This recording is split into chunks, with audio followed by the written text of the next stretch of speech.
Go ahead. Hi, there was a joint Al Jazeera New York Times report, or rather I should say New York Times Al Jazeera report, alleging that some members of the Jordanian intelligence structure may have taken weapons intended for rebels fighting against the Assad regime and sold those weapons on the black market. What is this building's reaction?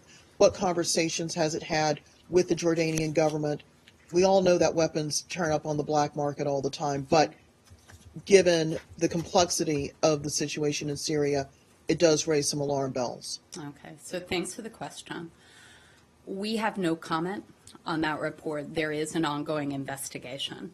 The United States remains committed to Jordan's security and stability, and we're proud to stand side by side with Jordan in the global counter-ISIL coalition. But on that particular report, there's an ongoing investigation. I just can't speak to it, Roz. The CIA does not comment either on its covert transfers of weapons, and yet it is a U.S. government policy. Who else should we ask about this? As I said, I have no comment on that. More of a policy. These weapons potentially ending up in the hands of extremists. Is it a consequence that the U.S. is willing to accept in order to prop up rebel forces in Syria? As it's an ongoing investigation, I just don't have a comment on that report. It's a policy. It's not the only red flag out there. For example, last September, the Pentagon acknowledged that the Syrian rebels that it trained gave at least a quarter of their weapons cache to al-Nusra. How many red flags do there have to be for the U.S. to stop arming rebels? So we're going to leave it where I left it. Matt, you had a question? Yeah, who's doing the investigation? It's actually an interagency investigation, but the State Department is contributing to it. So what are the other agencies involved? Yeah, I can't speak to all the different agencies, but it's multiple U.S. agencies. We're contributing information. Well, she does raise a good point. You know, that hold on, just one thing. The White House was just asked about this in their briefing, right? I believe they were. Yeah. You know what they did? They refused to comment on it. No, they referred the questions to the State Department and to the FBI. Yeah. So, and on this, I'm saying there's an ongoing investigation. But you won't even say who's doing the investigation? It's my understanding it's interagency, it's multiple government agencies. I don't have a rundown of who exactly.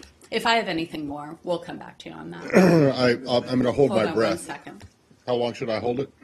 Probably not until the end of the briefing. Saeed? I wanted to ask you, there were also allegations that these weapons were actually used to kill Americans, American trainers and so on in Jordan. Can you comment on that? As it's ongoing, I really can't say it. I'm sorry. Okay. Roz? She was touching on a really good point. Yeah. Is there any reason why the U.S. government should be in the business of providing weapons to anyone who is not a part of a nation state's military? Because it seems every time that some rebel group gets its hands on U.S. provided weapons, they end up in the wrong hands. They end up being sold for, whatever on the black market. Is this something that U.S. foreign policy and military policy really should even be considering? I know you'd like a comment on it, Roz. I just can't at this point. If we have more that I can offer on it, we certainly will. But just in general terms, yeah, is this just really a good idea? Say it.